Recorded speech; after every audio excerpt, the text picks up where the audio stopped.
بسم اللہ الرحمن الرحیم۔ السلام علیکم ورحمۃ اللہ وبرکاتہ۔ الحمدللہ رب العالمین واشہد ان لا الہ الا اللہ وحدہ لا شریک لہ واشہد ان محمدا عبدہ ورسولہ صلوات اللہ وسلامہ علیہ وعلی آلہ وعلی اصحابہ ومن اہتدی بہدیہ واستنى بسنتہ الی یوم الدین وبعد۔ جیسا کہ امام محترم نے اعلان کیا کہ مختصر خطاب ہوگا، تو انشاءاللہ مختصری گفتگو ہوگی اور ہماری گفتگو نماز سے متعلق ہوگی۔ اسلام میں جس قدر نماز کی اہمیت ہے اسی قدر نماز کی کیفیت کی بھی اہمیت ہے۔ اللہ رب العالمین نے جا بجا ہمیں قرآن میں نماز قائم کرنے کا حکم دیا ہے۔ وَأَقِیمُوا الصَّلَاةَ، نماز قائم کرو۔ نماز پڑھنا اور نماز قائم کرنے میں زمین و آسمان کی دوری ہے۔ نماز قائم کرنے کی شروعات وضو سے ہوتی ہے اور سلام تک رہتا ہے۔ نماز قائم کرنے میں وضو کا درست ہونا، صف کی درستگی اور نبی اکرم صلی اللہ علیہ وسلم کی سنت کے مطابق ادائیگی کا نام ہے نماز قائم کرنا۔ حضرت لقمان علیہ السلام نے اپنے بیٹے کو وصیت کرتے فرمایا، یا بنی اقم الصلاۃ، اے میرے بیٹے نماز کو قائم کر۔ بڑے پیار بھرے انداز میں، محبت کے ساتھ، نہ جھڑکا نہ ڈانٹا نہ ڈپٹا، بڑے پیار کے ساتھ فرمایا، اے میرے پیارے بیٹے نماز کو قائم کر، نماز کو قائم کر۔ تو نماز قائم کرنا یہ ہم سے مطلوب ہے۔ اللہ کے رسول صلی اللہ علیہ وسلم نے ایک آدمی کو دیکھا نماز پڑھتے ہوئے، تو آپ نے فرمایا کہ اگر اس آدمی کی وفات اس حالت پر ہو گئی تو ہماری ملت پر اس آدمی کی وفات نہیں ہوگی، کیونکہ اللہ کے رسول صلی اللہ علیہ وسلم کے طریقے کے مطابق اس کی نماز نہیں ہو رہی تھی۔ ہمارے نبی مسجد تشریف فرما تھے، ایک صحابی آئے، 2 رکعت نماز پڑھی، آ کر کے نبی کو سلام کیا۔ آپ نے کہا ارجع فصلی فإنک لم تصلی، جاؤ نماز پڑھ کر کے دوبارہ آؤ، تم نے نماز پڑھی ہی نہیں۔ پھر گئے، وہ 2 رکعت پڑھے، پھر آ کر کے سلام کیا، نبی نے جواب دیا، کہا جاؤ دوبارہ پڑھو، تم نے نماز نہیں پڑھی۔ 3 مرتبہ ایسا ہوا۔ پھر ہمارے نبی صلی اللہ علیہ وسلم نے ان کو نماز کا طریقہ اللہ اکبر سے لے کر کے استقبال قبلہ سے لے کر کے سلام پھیرنے تک نماز کا طریقہ بتایا، کس طریقے سے نماز پڑھی جاتی ہے۔ ہمارے نبی کی حدیث ہے، جس آدمی کی نماز نہیں ہوتی، جو آدمی نماز کے اندر اطمینان اور اعتدال کے ساتھ نماز نہیں پڑھتا ہے، جو اپنی پشت کو رکوع میں صحیح طریقے سے نہیں رکھتا، سجدے برابر نہیں کرتا اور جلدی جلدی نماز پڑھتا ہے، ہمارے نبی نے کہا کہ ایسے آدمی کی نماز نہیں ہوتی ہے۔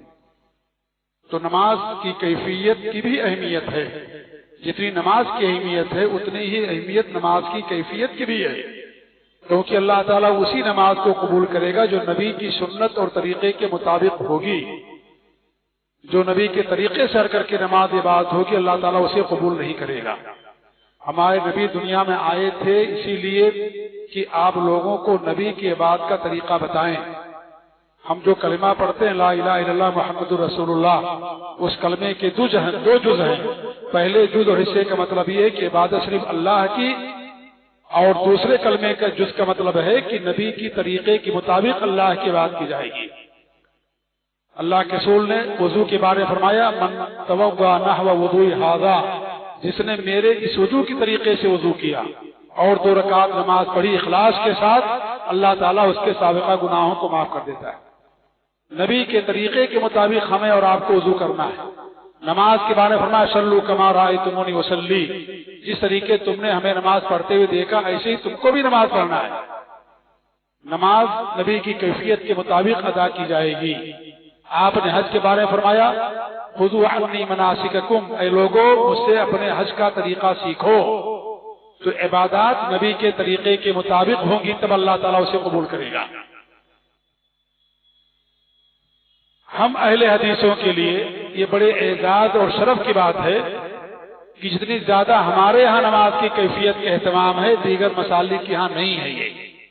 یہ اللہ تعالیٰ کی نعمت کا اعتراف کے طور پر یہ بات ہم کہہ رہے ہیں کہ الحمدللہ ہمارے ہاں اس چیز کا بڑا اہتمام کیا جاتا ہے۔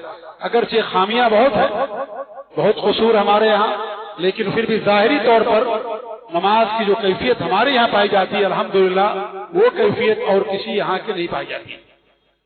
نماز کی کیفیت کے پیش نظر، اسی اہمیت کے پیش نظر صحابہ نے نبی صلی اللہ علیہ وسلم کی چھوٹی سی چھوٹی بات کو نماز کے تعلق سے لوگوں کے سامنے بیان کر دیا.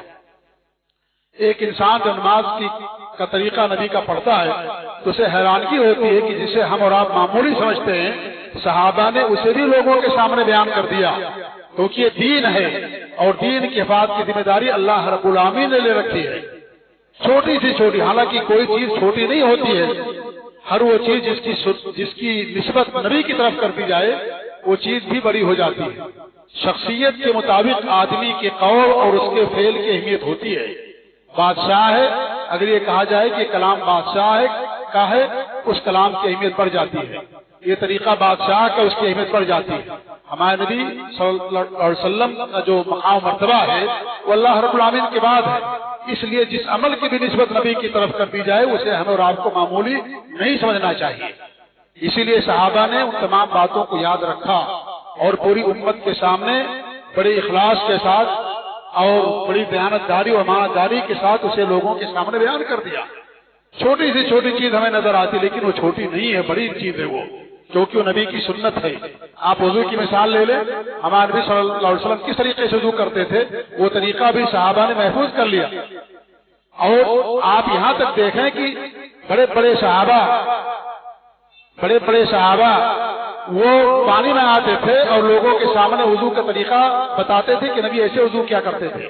خلیفہ راشد عثمان رضی اللہ تعالیٰ عنہ بڑے مقام پر خلیفہ راشد ہے، تیسرے خلیفہ، پانی میں گیا، سب کے سامنے وضو کر کے بتایا کہ ہمارے نبی صلی اللہ علیہ وسلم اس طریقے سے وضو کیا کرتے تھے. ہمارے نبی کے وضو کا طریقہ کیا تھا؟ حدیثوں کے اندر موجود ہے کہ آپ جب کلی کرتے تھے تو اسی پانی سے، جب چلو میں پانی لیتے تھے تو اسی پانی سے آدھا کلی کرتے تھے، آدھا ناک میں ڈالتے تھے. صحابہ نے اسی لیے لوگوں کے سامنے بیان کر دیا. ناک کے لیے آپ الگ پانی نہیں لیتے تھے، اسی پانی سے آدھا کلی کرتے تھے، آدھا ناک کے اندر پانی ڈالتے تھے. سر کا مسح کرتے تھے، سر کا مسح کرنے کے بعد کان کا مسح کرتے تھے، کان کے مسح کرنے کے لیے آپ الگ سے پانی نہیں لیتے تھے. وہی پانی جو آپ کی انگلیوں میں بچ جاتا تھا اسی سے کان کا مسح کرتے تھے. اتنی باریکی بات بھی صحابہ کرام نے لوگوں کے سامنے بیان کر دیا. وضو کرتے تھے 250 سے 300 گرام پانی میں آپ وضو کر لیا کرتے تھے. ہمارا حال کیا ہے کہ ہماری کلی بھی 250 گرام کے اندر نہیں ہوتی ہے. 250 گرام میں آپ وضو کر لیتے تھے. 2.5 لیٹر یا 3 لیٹر کے اندر آپ غسل کر لیا کرتے تھے، کیونکہ پانی کی بڑی اہمیت ہے اسلام کے اندر. جب پانی کٹ جاتا ہے ممبرا میں یا کہیں پر بھی دیکھیے انسان پریشان ہو جاتا ہے. آپ کھائے بغیر کئی دن رہ سکتے ہیں لیکن پانی کے بغیر نہیں رہ سکتے. اس دور کے بڑے مجدد تھے امام البانی رحمۃ اللہ علیہ، 40 دنوں تک بغیر کھانا کھائے رہے. وہ صرف پانی پر گزارا کیا، اسی بیماری ان کے پاس تھی. 40 دن تک وہ کھانا نہیں کھایا انہوں نے. کوئی آدمی 40 کیا 2 دن تک بھی بغیر پانی کے 3 دن 4 دن نہیں رہ سکتا ہے. 40 دنوں تک بغیر پانی بغیر کھانا کھائے پانی پر گزارا انہوں نے. امام البانی دور کے عظیم مجدد اور محدث تھے امام البانی رحمۃ اللہ علیہ. تو پانی بڑی اہمیت، اللہ رب نے ہر زندہ چیز کو پانی سے پیدا کیا ہے، لیکن ہماری زندگیوں میں پانی کوئی اہمیت نہیں. ہم وضو کرتے رہتے، بات کرتے، ٹوٹی کھول دیتے، پانی گرتا رہتا ہے، انسان وضو کرتا رہتا ہے. سر کا مسح کر لیا یا مسح کر رہا ہے، پانی ٹوٹی کھلی ہوئی ہے اور وضو کر رہا ہے انسان، پانی گرتا جاتا ہے. یہ نعمت اللہ کی بڑی عظیم نعمت، اس کے بارے میں ہم سب سوال کیے جائیں گے. تو آپ دیکھیں چھوٹی سی چیز ہمیں نظر آتی ہے لیکن صحابہ نے اسے بھی محفوظ رکھا اور امت کے سامنے بیان کر دیا. نماز کی بات لے لیجیے آپ، نماز میں ایک ایک جز صحابہ کرام نے لوگوں کے سامنے بیان کر دیا کہ آپ صلی اللہ علیہ وسلم کس طریقے سے نماز پڑھتے تھے. نماز میں انسان کی نظر کہاں ہونی چاہیے؟ عام طور پر ہم دیکھتے ہیں کہ جب انسان رکوع میں جاتا ہے تو اپنی نظر وہ اپنے دونوں جو ہے کیا نام ہے پاؤں کے پاس رکھتا ہے یا پنجے کے پاس رکھتا ہے. یہ طریقہ نبی کی سنت کا نہیں ہے. صحابہ نے بیان کیا کہ عبداللہ بن مسعود، عبداللہ بن زبیر رضی اللہ عنہ فرماتے ہیں کہ جب آپ صلی اللہ علیہ وسلم قیام کرتے تھے، قیام کی حالت میں، رکوع کی حالت میں، رکوع کے بعد قومے کی حالت میں اور دونوں سجدوں کے درمیان بیٹھنے کی حالت میں آپ کی نظر سجدے گاہ پر رہتی تھی جہاں سجدہ کرتے تھے. لیکن جب آپ تشہد کرتے تھے تو آپ کی نظر آپ کی شہادت کی انگلی پر ہوتی تھی. آپ وہاں نظر نہیں رکھتے جہاں سجدہ کرتے تھے. سنن ابو داؤد وغیرہ کی روایت ہے کہ لا یجاوز بصرہ اشارتہ، کہ آپ کی نگاہ آپ کے اشارے سے آگے نہیں جاتی تھی. آپ کی نگاہ شہادت کی انگلی پر ہوتی تھی جب آپ تشہد کے اندر ہوتے تھے، اور اس کے علاوہ دیگر حالات میں آپ کی نماز جہاں سجدہ کرتے تو وہاں آپ کی جو ہے نظر ہوا کرتی تھی۔ اسے صحابہ نے بھی لوگوں کے سامنے بیان کر دیا، اسے چھپا کر کے نہیں رکھا، اسے یاد رکھا صحابہ نے کہ تاکہ ہماری بھی نماز نبی کی سنت کے مطابق ہو۔ ہم رکوع کرتے ہیں، ہماری نظر کہاں ہوتی ہے؟ انگوٹھے پر ہوتی ہے پاؤں کے، وہاں انسان دیکھتا ہے نہیں۔ نبی کی سنت یہ کہ جہاں آپ سجدہ کرتے ہیں وہاں پر آپ کی نظر ہونی چاہیے۔ جب آپ نماز کے لیے کھڑے ہوتے تھے اپنے ہاتھ کو، اپنے سر کو جھکا لیتے تھے آپ صلی اللہ علیہ وسلم، تواضع اور خاکساری اللہ رب العالمین کے لیے، اس طریقے سے آپ نماز پڑھتے تھے۔ آپ رفعتین کرتے تھے، رفعتین ہم بھی کرتے ہیں الحمدللہ، ہمارے بھی کوتاہی سنت ہے، لیکن کوتاہی ہمارے یہاں کیا ہے کہ بہت سارے لوگ اپنے ہاتھوں کسی بھی اتنا اٹھاتے ہیں، یہ رفعتین نہیں ہے۔ یہ لغوی طور پر رفعتین ہو سکتا ہے لیکن شرعی رفعتین نہیں ہے۔ یہ شریعت میں رفعتین نام ہے کان کی لو تک یا کندھے تک اٹھانا، اس کو رفعتین کہا جاتا ہے۔ یہ نہیں کہ آپ نے سر اٹھایا رکوع سے اور اتنا ہاتھ اٹھا لیا آپ کا رفعتین ہو گیا، لغت کے اعتبار سے ہو سکتا ہے، کیونکہ لغت میں کہتے ہیں رفعتین ہاتھوں کو اٹھانا، لیکن شرعی نقطۂ نظر سے شریعت کی اصطلاح میں رفعتین نہیں ہوگا۔ شریعت کے اندر اپنے کندھے تک اٹھانا ہے یا کان کی لو تک آپ کو رفعتین اپنے ہاتھوں کو اٹھانا ہے۔ یہ نبی کی سنت متواتر سنت ہے صلی اللہ علیہ وسلم کی۔ ہمارے نبی کی وفات کے بعد وہ عبید سعدی رضی اللہ عنہ نے 10 صحابہ کے سامنے نماز پڑھ کر کے دکھایا کہ ہمارے نبی ایسے نماز پڑھتے تھے۔ ہندوستان میں مسلک اہل حدیث کی اشاعت نماز کے ذریعے ہوئی، انہی سنتوں کے ذریعے سے ہوئی ہے، انہی سنتوں کے ذریعے سے ہوئی ہے۔ ان سنتوں کا ہم معمولی نہ سمجھیں، انہی آمین سے، انہی رفعتین سے، انہی سورہ فاتحہ سے، انہی چیزوں سے ہوئی ہے۔ جو انسان ان چیزوں پر عمل کر لے گا اس آدمی کے عقیدے کی بھی اصلاح ہو جاتی ہے۔ انہی چیزوں کے ذریعے سے امت کے اندر اصلاح ہوئی ہے، یا ہندوستان کے اندر خاص طور پر۔ تو یہ نماز کا طریقہ کیا بھی صلی اللہ علیہ وسلم اس طریقے سے اپنی نگاہ کو کہاں رکھتے تھے۔ حضرت عائشہ فرماتی ہے کہ اللہ کے رسول صلی اللہ علیہ وسلم جب خانہ کعبہ میں داخل ہوئے تو جو آپ نے نماز پڑھی آپ کی نظر آپ کی تشہد کی انگلی سے آگے نہیں جاتی تھی جب تشہد میں ہوتے تھے۔ حضرت عائشہ مانوی کے ساتھ نہیں تھی جب اللہ کے رسول صلی اللہ علیہ وسلم خانہ کعبہ میں داخل ہوئے، لیکن انہوں نے کسی اور صحابی سے سنا اور اسے لوگوں کے سامنے بیان کر دیا کہ آپ کی نظر شہادت کی انگلی سے اوپر نہیں جاتی تھی۔ یہاں تک کہ صحابہ نے یہ بھی بیان کر دیا کہ نبی صلی اللہ علیہ وسلم اپنی انگلی کیسے اٹھاتے تھے، کیونکہ یہ دین ہے، شریعت نبی کی سنت ہے۔ یہ اگرچہ ہماری زندگیوں میں اس کا اہتمام نہ ہو، اگرچہ اس کو معمولی سمجھیں، لیکن پھر بھی صحابہ نے اسے معمولی نہیں سمجھا۔ یہاں تک بتا دیا کہ نبی صلی اللہ علیہ وسلم اپنی شہادت کی انگلی کو کیسے اٹھاتے تھے۔ پرانے زمانے میں ہمارے اشراف نے انگلیاں کٹائی ہیں شہادت کی انگلی اٹھانے میں، اسی ہندوستان کے اندر انگلی کاٹ لی گئی ہے مئو وغیرہ میں اور بہت سارے علاقوں میں شہادت کی انگلی اٹھانے سے، اس سنت پر عمل کرنے سے آج الحمدللہ ہمارے لیے بڑی آسانی ہو گئی ہے۔ تو کیسے اٹھاتے تھے یہ بھی صحابہ نے بیان کر دیا ہے کہ آپ انگلی اس طریقے سے اٹھاتے تھے کہ تشہد میں داخل ہوتے ہی جب تک سلام نہیں پھیرتے تھے آپ کی شہادت کی انگلی کو اٹھا کر کے رکھتے تھے، اشارہ کرتے اور اس کو حرکت دیتے تھے۔ اور حرکت کیسے دیا جائے گا اسے بھی امام البانی رحمۃ اللہ نے بیان کیا ہے، اور امام البانی کا پورے مسلمانوں پر احسان ہے، ہم سب پر، ہر مسلمان پر، کہ انہوں نے 3 جلدوں میں نبی صلی اللہ علیہ وسلم کی نماز کا طریقہ ایک کتاب لکھی 3 جلدوں کے اندر۔ اس موضوع پر اس سے عظیم اور ضخیم اور بہترین اور مستند کتاب آج تک نہیں لکھی گئی۔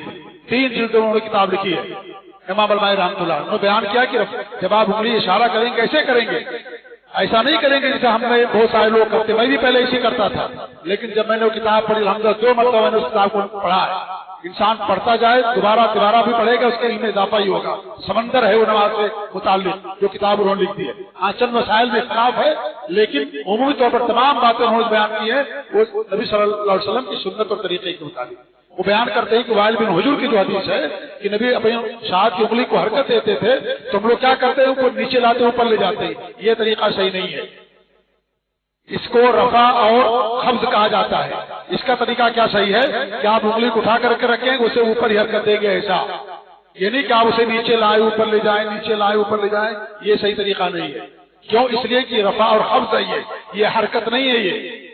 اور وائل بن حجر یمنی صحابی، یمن کے رہنے والے، امام البانی نے بیان کیا ہے کہ اصل وائل بن حجر یمن کے رہنے والے اور اصل جو عربی تھے یمنی ہی تھے، یہ مکہ کے لوگ عرب مستعربہ تھے، اصل عرب نہیں تھے وہ لوگ، انہوں نے یمن کے لوگوں سے عربی سیکھی لہذا یہ عربی زبان کے ماہر تھے، اگر انہوں نے دیکھا ہو تو اللہ کے رسول کو کہ انگلی کو نیچے لاتے ہیں اوپر لے جاتے تو کانا یرفع یخفض کا لفظ استعمال کرتے وائل بن حجر، لیکن انہوں نے لفظ نہیں استعمال کیا، کیا کہا؟ کانا یحرکھا، آپ اسے حرکت دیتے تھے، اور حرکت دینا اس طریقے سے نہیں کہ اس کو نیچے لانا پھر اوپر لے جانا پھر نیچے لانا، یہ رفع اور خفض ہے۔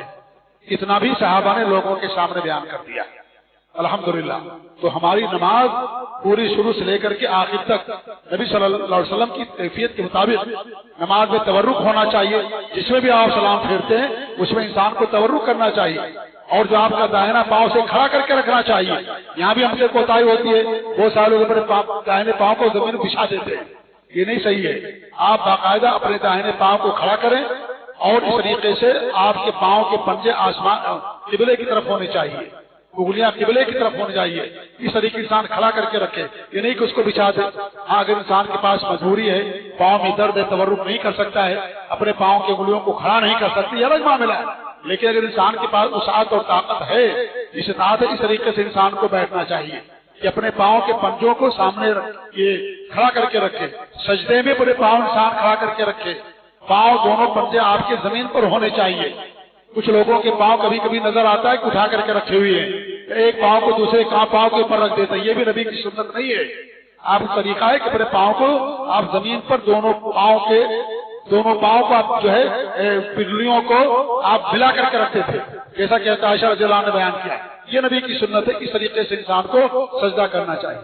تو حیرانگی ہوتی ہے کیونکہ آپ کا ہر عمل ہمارے لیے حجت ہے، آپ کا ہر فعل ہمارے لیے حجت، اللہ یہ کہ کوئی خصوصیت کی دلیل ہو، اسی لیے صحابہ نے لوگوں کے سامنے بیان کر دیا، کیونکہ آپ سب کے پیشوا اور سب کے امام، سب کے رہبر ہیں۔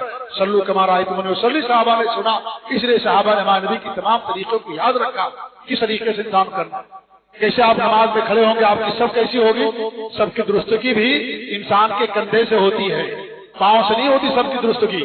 آپ پاؤں کو پھیلا سکتے لیکن کندھے کو نہیں پھیلا سکتے، سب کی درستگی کندھے سے ہوتی ہے۔ آپ کا کندھا بغل والے کے کندھے سے مل گیا اتنا آپ پھیلا سکتے ہیں پاؤں، اس سے زیادہ پھیلانا یہ صحیح نہیں ہے۔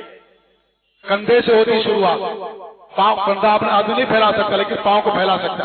ہم دیکھتے ہیں ہمارے بہت سارے حدیث ساتھی یہ حفظ ہے سنت کی، اور چونکہ اتنا بنیادی گہرا علم نہ ہونے کی بنیاد پر ایسا کرتے ہیں، کیونکہ ہمارا طر امتیاز ہے کہ اگر ہمیں کوئی بات آج معلوم ہو گئی انسان فوراً اس پر عمل کرنا شروع کر دیتا ہے۔ یہ چیز آپ کسی اور مسلک کے یہاں نہیں پائیں گے، یہ ہمارے علماء کی کاوشیں ہیں، ان کی محنتیں ہیں کہ ہمارے عوام کا بھی ایسا ذہن بنایا ہے کہ نبی کی سنت آگی لیبل لگ گیا، اس پر عمل کرنا اسی وقت سے شروع کر دیا، چاہے اس کے خاندان میں ہو، عمل ہو نہ ہو، کسی نے کیا ہو نہ کیا ہو، یہ نہیں دیکھتے ہو، نبی کی سنت آ گئی خلاص ہمارے لیے ہی کافی ہے، فوراً اس کے اوپر عمل کرنا شروع کر دیتے۔ یہ ساری باتیں کسی اور جگہ نہیں بیان کر سکتے، یہ باتیں ہم صرف اپنی مسجدوں کے اندر بیان کر سکتے ہیں، کیونکہ ان کے یہاں تو بڑی بڑی چیزوں کا اہتمام نہیں ہے، اتنی چھوٹی چیزیں جا کے بیان کریں گے آپ کی زبان بند کر دیں گے۔ یہ الحمدللہ خصوصیت ہماری کہ ہم ایک چھوٹی چیز کے لیے بھی نبی کی سنتوں کی طرف دوڑتے ہیں اور نبی کی سنتوں کو تلاش کرتے ہیں کہ کس طریقے سے ہمارے نبی صلی اللہ علیہ وسلم نماز پڑھتے تھے۔ تو اس طریقے سے سب کی درستگی کندھے سے ہوتی ہے، کندھا مل جائے آپ کا اپنے بغل والے ساتھی سے اتنا پاؤں آپ پھیلا لیجئے، اور بغل والے کے آپ جو ہے یہ گھٹنے ٹخنے سے ملا لیجئے، اس طریقے سے آپ کی سب مکمل ہوگی۔ اگر آپ پاؤں پھیلائیں گے دور تک آپ کا کندھا نہیں ملے گا، کندھا پہلے ملانا، کندھے سب کی درستگی ہوتی ہے۔ یہ ساری چیزیں جو اگرچہ ہمیں معمولی نظر آتی ہیں، آدمی ان تمام چیزوں کا اگر اہتمام کرتا ہے، اس لیے کرتا ہے کہ نبی کی سنت ہے، اس کے اجر میں اضافہ ہوتا ہے۔ ایک تابعی تابعی ہیں محمد بن اسلم الطوسی، وہ کہتے ہیں کہ ہم نے نبی صلی اللہ علیہ وسلم کی تمام سنتوں پر عمل کر لیا، لیکن ایک سنت پر عمل کرنے کی خواہش آج بھی باقی ہے کہ مجھے موقع مل جائے کہ میں اس پر عمل کروں گا، اور وہ ہے خانہ کعبہ کا طواف کرنا اونٹنی پر۔ ہمارے بھی نے خانہ کعبہ کا طواف کیا اونٹنی پر؟ خانہ کعبہ کا طواف اگر نفری نہیں ہے تو آپ کے لیے ضروری ہے، رکن ہے عمرے کا بھی اور حج کا بھی، لیکن چونکہ نبی نے اس پر کیا طواف اونٹنی پر، تو اگر آدمی یہ سوچ کر کے کہ نبی کی سنت ہے کرے گا اس کے اجر میں اضافہ ہوگا کہ نبی کی سنت ہے۔ کدو انسان کھاتا ہے، انسان کو پسند ہے، لیکن اگر انسان اس لیے پسند کرتا ہے کہ ہمارے نبی کی پسند تھی، اس آدمی کو اجر ملتا ہے اس کے ساتھ۔ اگر اس نیت سے انسان کھاتا ہے تو طواف کرنا آپ کو، اگر اس نیت سے آپ کریں گے طواف سواری پر کہ ہمارے نبی کی سنت ہے یا ہمارے نبی نے کیا، ہمارے نبی کا عمل ہے اس لیے میں کر رہا ہوں، اللہ تعالیٰ آپ کے طواف کے اجر میں اضافہ کر دے گا۔